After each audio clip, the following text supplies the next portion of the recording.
Next gen astro ஆன்மீக அன்பர்களே, ஒரு அருமையான மனித வாழ்வு. இந்த வாழ்வை பொறுத்தவரை ஒவ்வொரு காலமும் ஒவ்வொரு கட்டமும் நாம் கலந்து தான் வர வேண்டியிருக்கிறது. எத்தனையோ அறிவும் திறமையும் இருந்தாலும் கூட ஒவ்வொரு காலகட்டங்களில் நாம் திகைத்து போகின்றோம். சில ஏமாற்றங்களை சந்திக்கின்றோம். நண்பனும் பகைவனாக மாறுகின்ற நிலையை சந்திக்கின்றோம். உயர்ந்த உன்னதமான இடையை நோக்கி நகர்ந்த நாம் ஏன் இப்பொழுது இந்த நிலையை நோக்கி நகர்ந்தோம் என்று யோசிக்க கூட நேரம் இல்லாமல் கலங்கி போகின்றோம்.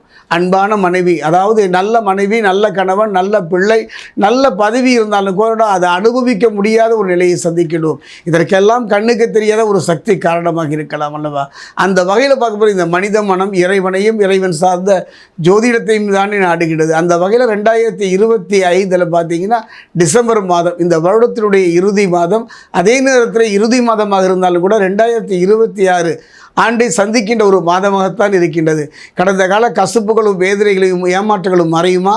எதிர்காலத்தில் பயம் இல்லாமல் நிம்மதியாக வாழ்வோமா என்பதை இந்த டிசம்பர் மாதத்தில் தனுசு ராசி பார்க்கலாம். தனுசுவை பொறுத்த வரைக்கும் மூலம்,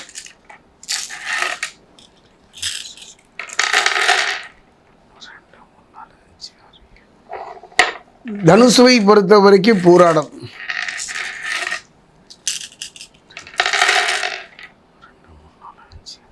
தனுசுவை பொறுத்த வரைக்கும் உத்திராடம். தனுசு ராசி அன்பர்களே, ஒரே ஒரு வரி தாங்க. இந்த மாத பலன்களை அத்தனையுமே 4 வரியிலேயே சொல்லிவிடலாம். தனுசுவை பொறுத்த வரைக்கும் ஒரு பொற்காலம் நற்காலம் என்றே சொல்லுவேன். சனி பகவானால் எந்த காலத்திலும் எந்த நிலையிலும் நன்மை பெற முடியாமல் கலங்கி நின்ற உங்களுக்கு அற்புதமான இந்த மாதத்தினுடைய இறுதியில் பார்த்தீங்கன்னா ஒரு நல்ல மாற்றம், ஒரு முன்னேற்றத்தை பெறக்கூடிய ஒரு காலமாகத்தான் அமைகின்றது. செவ்வாயை பொறுத்த வரைக்கும் ஒரு அருமையான சந்தர்ப்பம். விருச்சிக ராசியிலிருந்து புதன் பகவான் பார்த்தீங்கன்னா, அதாவது 3 காலம் என்று சொல்வார்கள், 3 கட்டம் என்று சொல்வார்கள். அதாவது நான் 3 கிரகங்கள், அதாவது அற்புதமான கிரகங்கள் விருச்சிகத்திலிருந்து தனுசுவை நோக்கி நகரப் போகின்றேன்.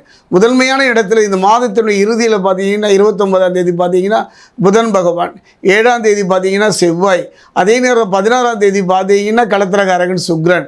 ஆக 3 கிரகங்களும் உங்களை நோக்கி வருகின்றன. அதே நேரத்தில் குருவின் பார்வை 1, 2, 3, 4, 5, 6, 7 தனுசுக்கு மீது படைவதனால அற்புதமான ஒரு மாற்றம். பொன் வைக்கும் இடத்துல ஒரு பூ வைக்கின்ற போன்ற ஒரு நிகழ்வு, கலங்கிய மனதிற்கு ஒரு ஆறுதல் தரக்கூடிய தொழிலில் வாழ்க்கையில் போராடி ஒரு கசப்பான அனுபவத்தை பெற்றவங்க வாழ்க்கையில் நிம்மதி தருகின்ற ஒரு காலமாக அமையும். யாரையும் ஏமாற்றவில்லை, யாருக்குடியையும் கெடுக்கவில்லை என்று கலங்கிய உங்களுக்கெல்லாம் கவலையே பட வேண்டாம். கர்மாவின் கர்த்தாவாகிய கர்மகாரகன் என்று சொல்லக்கூடிய சனியும் பிற்பகுதியில் நற்பலனை தரக்கூடிய ஒரு நிலை தான். அதே நேரம் பார்த்தீங்கன்னா குருவின் பார்வை கோடி பாவத்தையும் தீர்த்துவிடும். எந்த பிரச்சனை வந்தாலும் அதை குரு பகவானே சமாளித்து விடுவார். அப்படிப்பட்ட நிலை இம்மாதம் புதன் ராசிக்கு 12ஆம் இடத்தில் இருப்பதனால பணவரவுகள் உண்டாகும், பண பற்றாக்குறை இல்லாமல் போகும். ஏதோ ஒரு நிலையில் ஏதோ ஒரு வகையில் பணம் கிடைப்பதற்கான ஒரு நல்ல சந்தர்ப்பம். பொருள் இல்லாதவருக்கு இவ்வுலகம் இல்லை அல்லவா? அந்த வகையில் பொருள் சேர்ப்பதற்கான, பொண்ணும் பொருளும் சேர்வதற்கான ஒரு நல்ல சந்தர்ப்பத்தை குரு பகவானுடைய பார்வை அமைத்து தரும். கணவன் மனைவிக்குடைய இருந்து வந்த கோபதாபங்களும் எரிச்சல்களும் படிப்படியாக குறையும். ஒருவர் புரிந்து கொண்டு எதிர்கால நலனை கிடைத்து அன்பு செலுத்துகின்ற அற்புதமான ஒரு தருணம் அமையும். சிலர்களெல்லாம் வாங்கிய கடனை அடைக்க முடியாமல் இடத்தை விட்டு நகர்ந்து சிலரெல்லாம் தலைமறைவு வாழ்க்கையை வாழ்கின்ற ஒரு சூழ்நிலை இருந்தாலும் கூட அந்த நிலை மாறும். குறிப்பாக பார்த்தீங்கன்னா புத்தி கூர்மையான எதையும் சாதித்து காட்டுவீர்கள். இந்த மாதம் முழுவதும் நான் சொல்லக்கூடிய ஒரே வார்த்தை இதுதான், புத்தி கூர்மையால் எதையும் சாதித்து காட்டுவார்கள். அதாவது பார்த்தீங்கன்னா ஒரு செயல், ஒரு முயற்சி, அதுக்கு யார் காரணம்னு பார்த்தீங்கன்னா முயற்சிக்கு காரணம் செவ்வாய். அந்த முயற்சியை தட்டி தூக்கி நிறுத்துபவன் களத்திரகாரன் சுக்கிரன்.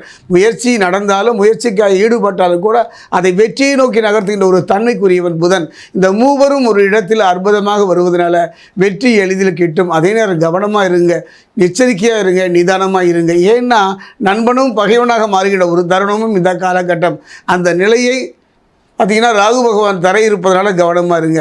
அதே நேரம் பார்த்தீங்கன்னா செவ்வாயை பொறுத்த வரைக்கும் புரிந்து கொள்கின்ற காரகத்தன்மை உடைய மட்டுமல்ல, பூமிகாரகனும் அவன்தான், இரத்தகாரகனும் அவன்தான், அதிகாரம் படைத்த துறையில் அமர வைத்து அடகு பார்ப்பவனும் அவன்தான்.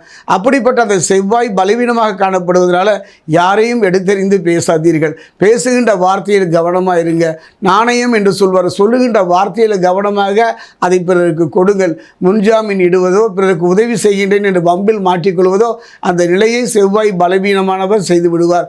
கவனமாக இருங்க. செவ்வாய் பலகீனமாக பலமிழந்து காணப்படுவது அவ்வளோ நல்லது இல்லைங்க. அதை மாற்றுவதற்கு என்ன வழி? அதுதான் கடவுள்.